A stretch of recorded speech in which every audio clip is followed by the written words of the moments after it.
Es un gusto poder estar con todos ustedes en una edición más de Clima Electoral. Muchísimas gracias por permitirnos llegar hasta sus hogares. En esta edición estaremos conversando con el ex congresista Aníbal García, candidato a la presidencia por el partido político Movimiento Nueva República, quienes se autodefinen como un movimiento ciudadano.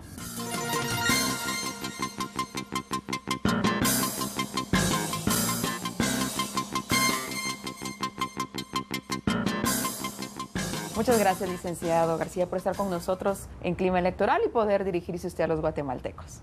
Pues es un gusto saludarle y la verdad felicitarle por esta iniciativa y por esta oportunidad de poder expresar nuestras ideas, que bien se lo merece el pueblo de Guatemala. Gracias. Como político, ¿cómo visualiza usted los últimos acontecimientos sucedidos en Guatemala? Mire, es una crisis de alcances impredecibles y además inédita para la historia nacional. Sin embargo, es la gran oportunidad que estábamos esperando los guatemaltecos para poder cambiar en serio este modelo electoral que nos está teniendo de rodillas a los que queremos hacer las cosas honestamente, pero yo voy más allá. Yo creo que es el momento de un quiebre en la historia nacional. Siempre he dicho que Guatemala es una antes del 25 de abril y seguramente será otra, ojalá en paz, ojalá democrática, ojalá desarrollada después del 25 de abril. Me parece que es una crisis tremenda, pero también la enorme oportunidad para poder pactar este país que todos nos merecemos. Uno de los primeros que llegó a la Corte de Constitucionalidad de exigir que se le quitara la inmunidad a la ex vicepresidenta Roxana Baldetti fue usted. ¿Qué experiencia le dejó esto? Tiene un gran sabor de boca porque cuando nosotros nos enteramos de este caso de la línea, cuando vimos las evidencias que estaban siendo presentadas en los juzgados que estaban a cargo de la investigación, pues indudablemente tuvimos la certeza de que había algo grande y algo realmente de nefastas consecuencias para el país en ese momento. Sin embargo, cuando la señora ex vicepresidenta se aparece el día domingo diciéndonos que sí había estado en Taiwán, pero no había estado, que había estado no sé dónde y esto y lo otro, entendimos que en realidad era no solo una falta de respeto para el pueblo de Guatemala, sino que entendimos perfectamente que ella podía estar vinculada en el caso.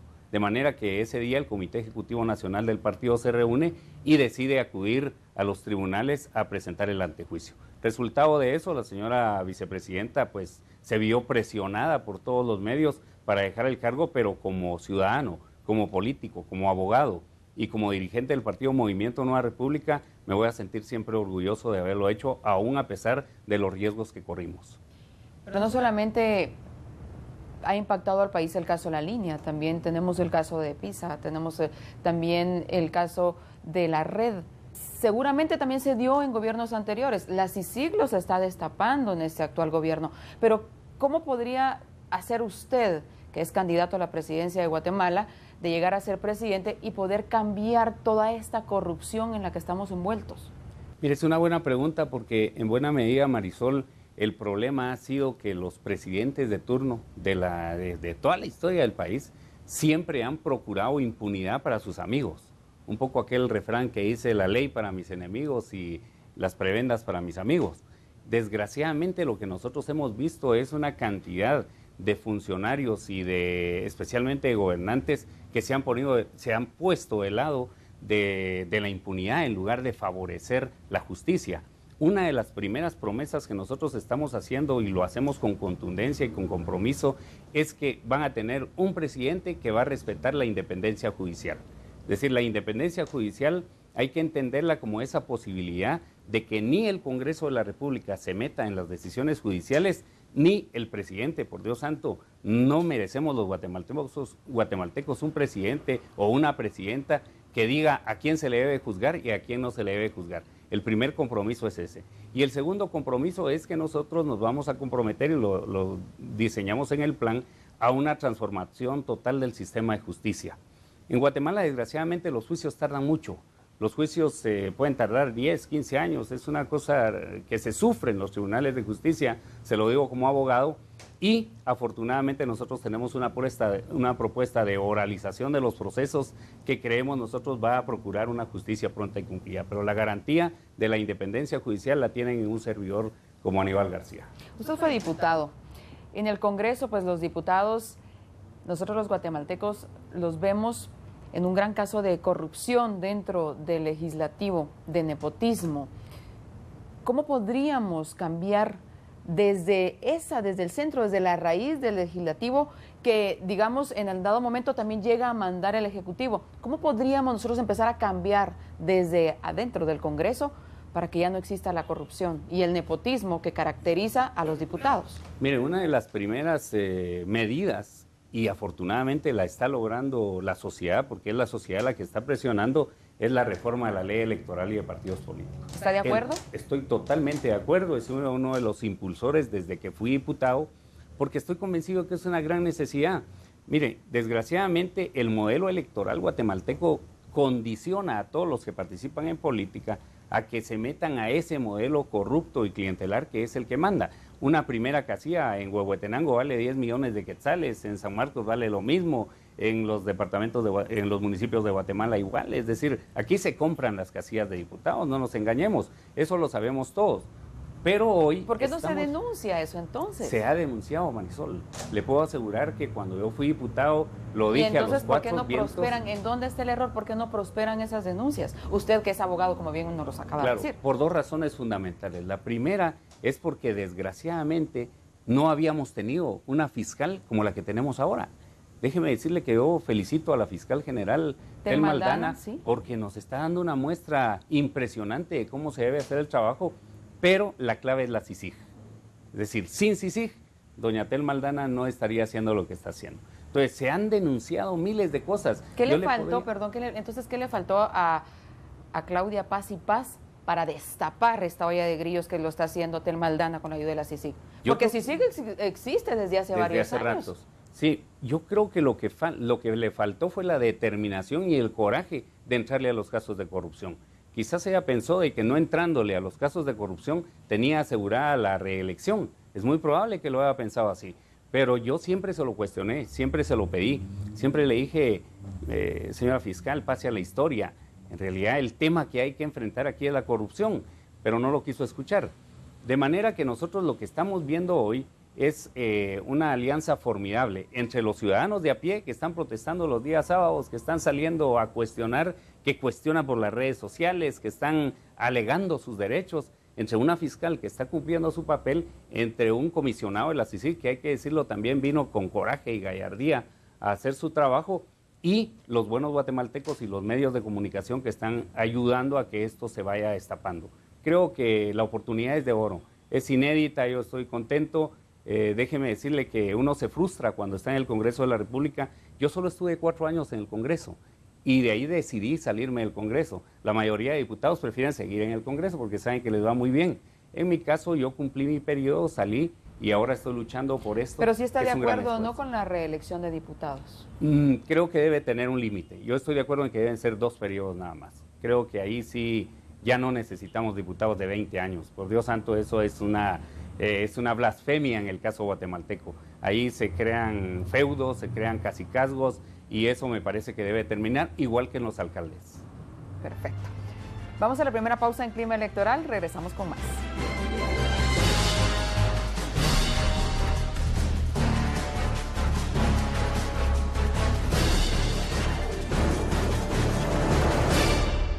El dinero no lava la sospecha de corrupción, ni le compra credibilidad a un candidato. Por eso, el señor Rojo y la señora Verde, que gastan millones y millones, hoy se hunden en las encuestas. La corrupción no es un chiste y es el origen de todos nuestros males en el país. Y ahora, como candidata inscrita, gracias al respeto y a la aplicación de la ley, ¡ánimo! Sigamos adelante en esta lucha. Soy Suri Ríos y seré una presidente con ciudadanos en el poder. Ve un paso adelante con Grupo Cofisa y asegura lo que más amas. Tenemos un seguro para cada necesidad. Seguro médico, seguro de vida, seguro para tu vehículo, para tu empresa o para tu casa.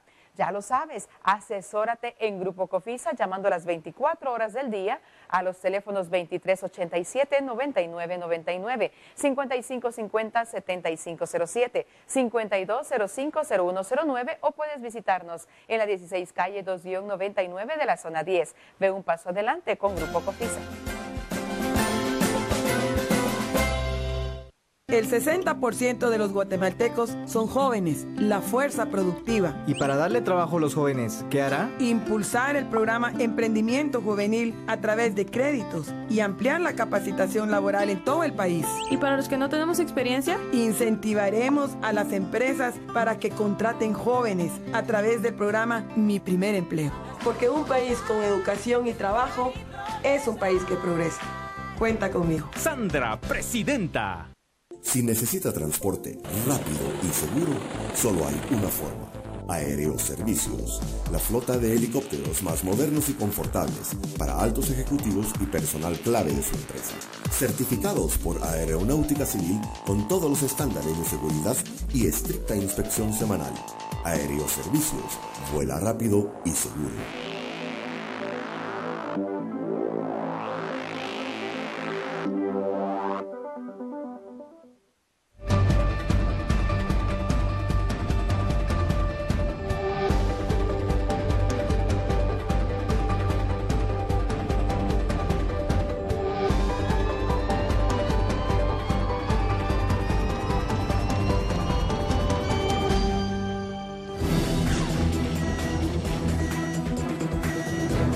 Caliente. El presidenciable del líder Manuel Valdizón acudió a Estados Unidos para quejarse de intromisión extranjera en el país a través de órganos de investigación. Refiriéndose al comisionado de la CICIG, Iván Velázquez, Valdizón se reunió con congresistas, senadores y el Departamento de Estado de los Estados Unidos. Nuevamente, simpatizantes del partido líder y opositores de la agrupación que se hacen llamar No Te Toca se enfrentaron en un mitin el sábado 25 de julio en Tactic, Alta Verapaz. Estudiantes de la Universidad de San Carlos de Guatemala, bajo el lema Queremos ver propuestas, no caras, retiraron publicidad de los partidos políticos, llevándola hasta la entrada del Tribunal Supremo Electoral con el objetivo de exigir a los magistrados que no acepten las inscripciones de candidatos señalados de corrupción. El registro de ciudadanos del Tribunal Supremo Electoral se vio obligado, tras una resolución emitida por la Corte Suprema de Justicia, a entregarle las credenciales al binomio presidencial del partido Viva, Suri Ríos y Juan Luis Mirón. Continuamos en clima electoral, hoy en una charla amena con el candidato a la presidencia, licenciado Aníbal García, por el partido MNR. Estamos en el restaurante Giuseppe Verdi y vamos a continuar, licenciado.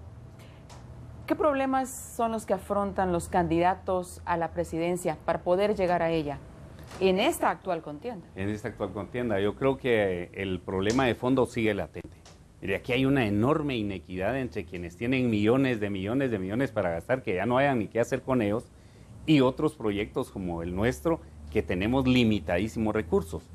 Creo que esa inequidad en el modelo electoral nos hace estar en una competencia en donde nosotros vamos en carro y ellos van en helicóptero, para ilustrarlo de una forma muy práctica. Creo que ese es el principal problema que tenemos, que tiene que ver con el modelo electoral. ¿Ellos quiénes? Me refiero a los partidos que son tradicionales y corruptos, así les denomino, no por capricho, sino porque es así. El caso del líder, el caso de UNE, el caso de UCN, de otros partidos, la mayoría de partidos que tienen millones para hacer la campaña. Entonces, esa inequidad no permite que el pueblo de Guatemala vea las propuestas, vea los perfiles, vea las capacidades de los candidatos, y entonces caemos en una elección de pura publicidad, no de propuestas.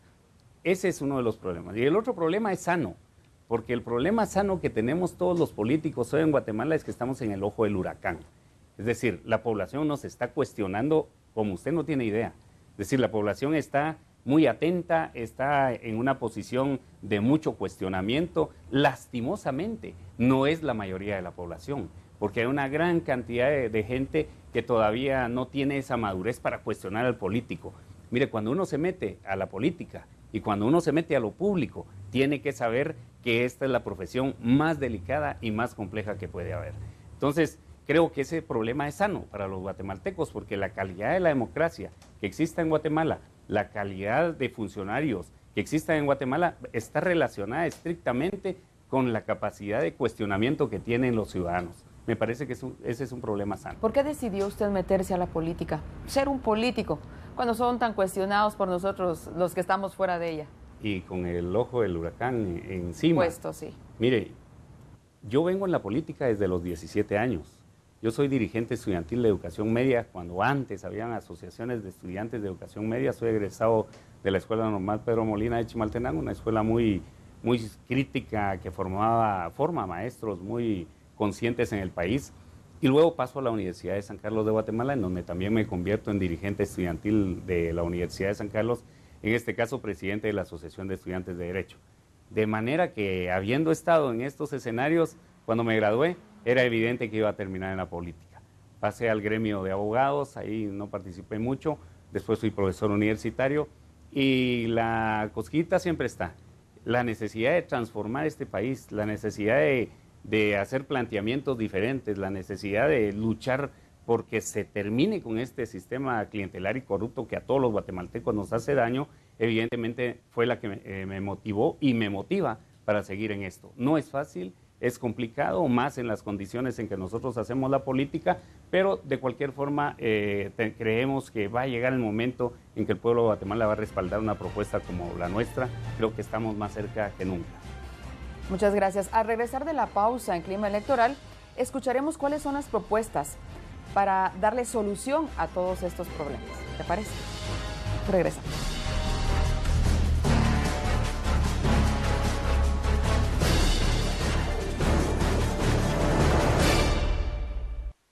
El 60% de los guatemaltecos son jóvenes, la fuerza productiva. Y para darle trabajo a los jóvenes, ¿qué hará? Impulsar el programa Emprendimiento Juvenil a través de créditos y ampliar la capacitación laboral en todo el país. ¿Y para los que no tenemos experiencia? Incentivaremos a las empresas para que contraten jóvenes a través del programa Mi Primer Empleo. Porque un país con educación y trabajo es un país que progresa. Cuenta conmigo. Sandra, presidenta. Queremos transformar el país, tenemos que apostar a una reforma educativa que principie por resolviendo el dónde reciben las clases nuestros hijos, que no son los lugares más adecuados definitivamente para el proceso de enseñanza-aprendizaje. Tenemos que resolver el qué, porque tenemos que cambiar el currículum nacional base de manera que responda a las necesidades que como niñez y como país requerimos. Tenemos que resolver el tema del cómo se lo estamos enseñando a nuestros hijos, cambiando el método inductivo, el de la memoria, hacia el método deductivo, que es la aplicación de la lógica y el razonamiento. Tenemos que hacer el esfuerzo gigantesco de modificar ese proceso de enseñanza y aprendizaje, capacitando a los maestros para que puedan ellos ser quienes inicien esa transformación de nuestra niñez. Atrevámonos a cambiar la historia. Este 6 de septiembre, usted tiene la palabra. Que Dios les bendiga, pero especialmente que Dios bendiga a Guatemala. Con fuerza, Yamatei presidente. Los buenos somos más. Ve un paso adelante con Grupo Cofisa y asegura lo que más amas. Tenemos un seguro para cada necesidad: seguro médico, seguro de vida, seguro para tu vehículo, tu empresa o tu casa. Ya lo sabes, asesórate en Grupo Cofisa. Puedes llamarnos las 24 horas del día a los teléfonos 2387-9999, 5550-7507, 5205-0109 o te esperamos en la 16 calle 2-99 de la zona 10. Ve un paso adelante con Grupo Cofisa. El dinero no lava la sospecha de corrupción, ni le compra credibilidad a un candidato. Por eso, el señor Rojo y la señora Verde, que gastan millones y millones, hoy se hunden en las encuestas. La corrupción no es un chiste y es el origen de todos nuestros males en el país. Y ahora, como candidata inscrita, gracias al respeto y a la aplicación de la ley, ¡ánimo! Sigamos adelante en esta lucha. Soy Suri Ríos y seré una presidente con ciudadanos en el poder.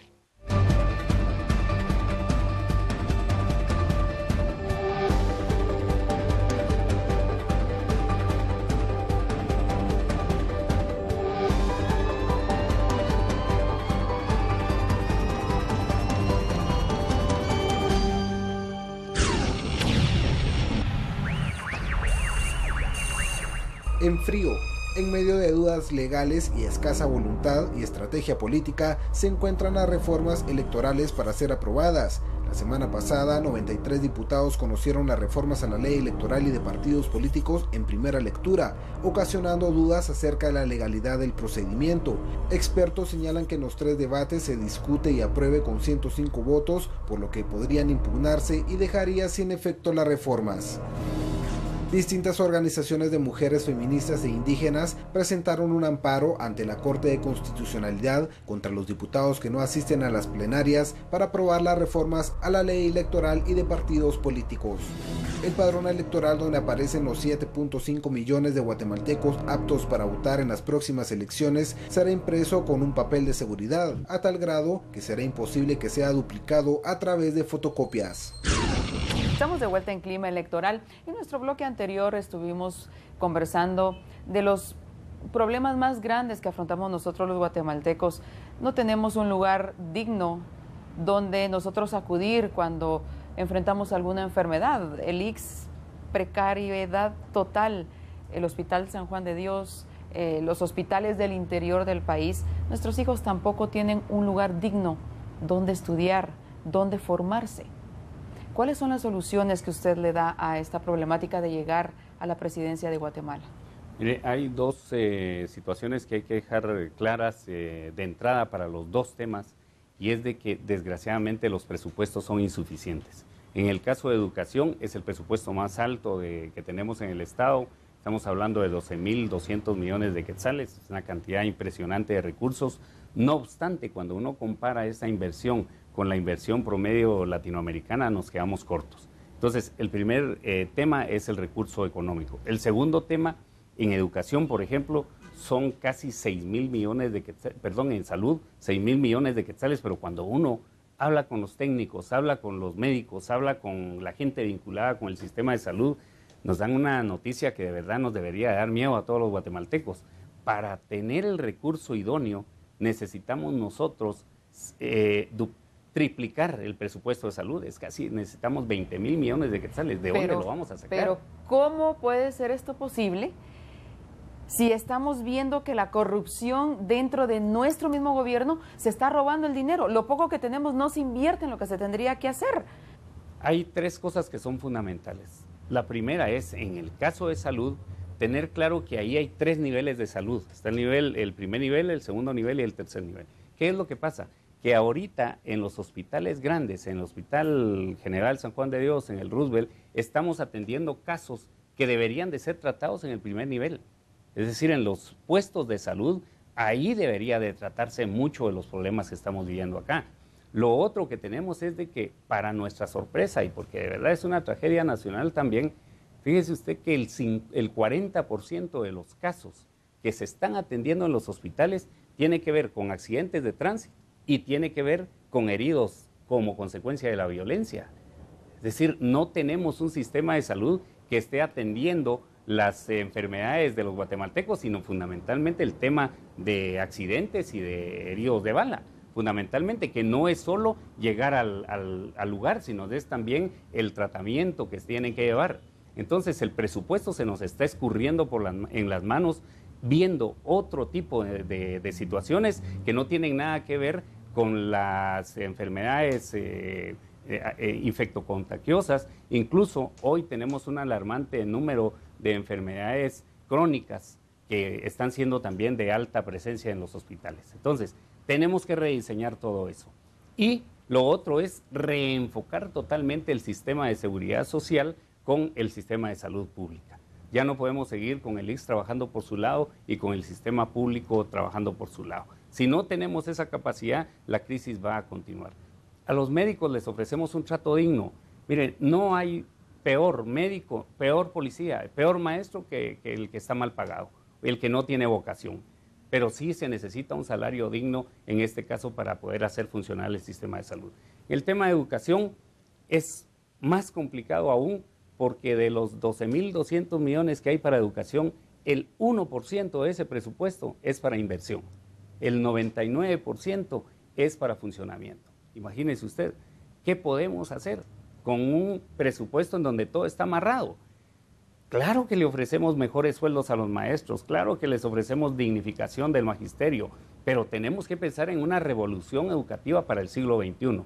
Lo que yo planteo es que tenemos nosotros que pensar en que ahora todo el andamiaje educativo y todo el proceso educativo se tiene que conectar con el modelo de desarrollo que vayamos a impulsar. Son tareas bien difíciles, pero si no terminamos con la corrupción, si no hacemos una reestructuración total, no vamos a poder avanzar. Hablemos de financiamiento tan cuestionado en esta campaña electoral. ¿Cómo están financiando ustedes su campaña? Fíjese que con aportes propios de los militantes, quiero decirle que nosotros no tenemos un solo anuncio en la televisión, un solo anuncio en la radio, no tenemos una sola valla a nivel nacional, y eso pues es una tragedia para el partido, pero es la posibilidad de que cuando lleguemos a gobernar no tengamos compromisos que responder ni ataduras que no nos permitan hacer los cambios que el país necesita. La situación es complicada para nosotros como un proyecto emergente, no obstante vamos a seguir con toda nuestra fuerza apelando a la conciencia de la gente y apelando a esos ciudadanos de ojo crítico que están cada día más exigentes con los políticos en Guatemala. Entonces, ¿cómo piensa llegar usted al votante, al guatemalteco, y convencerlo de que sea suyo el voto? Mire, primero estamos saludando a cuanta gente podemos en los buses, en los mercados, en los municipios, salimos a saludar a la gente, a estrecharle la mano, a escuchar sus necesidades, pero también a ganarnos su confianza. Creo que lo estamos logrando. Es una tarea difícil, desproporcionada en relación a otros, pero lo estamos haciendo y es nuestra única posibilidad. Y lo segundo es a través de los medios de comunicación. Por eso le agradezco mucho la entrevista. Creo que los medios de comunicación son claves en esto. Estamos hablando del futuro del país, del futuro de la democracia, y en ese sentido bien vale la pena que los guatemaltecos honestos pues hagamos lo que tenemos que hacer para intentar salvar a Guatemala. Para finalizar, ¿qué es lo que usted haría, lo primero que usted haría de llegar a ser presidente de Guatemala? Dos cosas. La primera es hacer las transformaciones en la administración del Estado que el pueblo está reclamando. Si el Congreso no aprueba las reformas electorales, yo me voy a ir a meter al Congreso, con todo respeto, por supuesto, pues, entendiendo la división de poderes, pero voy a pedirle al pueblo que me acompañe para que el 14 de enero vayamos a pedirle al Congreso de la República las reformas electorales. Pero yo voy a estar al frente de esa iniciativa. También las reformas a la ley de compras y contrataciones, a las reformas a la ley de servicio civil, es decir, todas las reformas que el Congreso no ha querido aprobar, ahí me van a tener en primera línea manifestando, convocando al pueblo, porque es el pueblo el que debe hacer las reformas. Y la segunda es entrarle a la gran transformación económica que el país necesita. Aquí hay que hacer cambios económicos profundos y necesitamos que todos nos pongamos de acuerdo. Creo que una tercera línea de acción urgente es entrarle al plan que nosotros le denominamos de máxima transparencia. El plan máxima transparencia es el ministro que me acepte un cargo, el director general que me acepte un cargo en el gobierno va a tener que hacer su declaración jurada pública. No va a tener derecho a decir, mire, es que nos pueden extorsionar, es que nos exponemos. No, si nos metemos a lo público, se van a meter con transparencia y vamos a hacer realidad una ley que yo le denomino de regularización de salarios para bajarnos todos los salarios. No solo el presidente, todos nos vamos a bajar los salarios porque es un insulto que tengamos salarios exorbitantes cuando el pueblo se está muriendo de hambre. Vea que tiene varias cámaras donde está quedando esto en evidencia que usted dice que se bajaría el sueldo a llegar a ser presidente y a toda su gente. Es correcto. Yo estoy hablando de una regularización de salarios porque, le cuento, hay alcaldes que ganan 125,000 quetzales y los municipios son un desastre. Hay magistrados de la Corte de Constitucionalidad que llegan casi a los 100,000 quetzales. Hay ministros que ganan 90,000 quetzales. Hay ministros que ganan 30,000 quetzales, también hay un desbalance. Entonces, pues qué bueno que lo hago públicamente, qué bueno que me lo preguntó, pero nosotros sí asumimos ese compromiso. Yo soy una persona modesta, quiero gente modesta en el ejercicio del gobierno, quiero gente que no se va a disparar sus 3, 4 carros de coleros, eso se va a terminar. Cada quien va a usar su vehículo, es algo que también se lo voy a pedir a la gente, porque nosotros queremos austeridad, pero austeridad con el ejemplo. Gracias por estar con nosotros en Clima Electoral. A la orden, es un gusto. En el transcurso de este año hemos visto cómo el clamor ciudadano ha logrado realizar presiones para cambiar a la clase política actual. No se pierda el próximo programa para conocer quiénes aún permanecerán en la contienda electoral. Que tenga una excelente noche. Les saludó Marisol Padilla.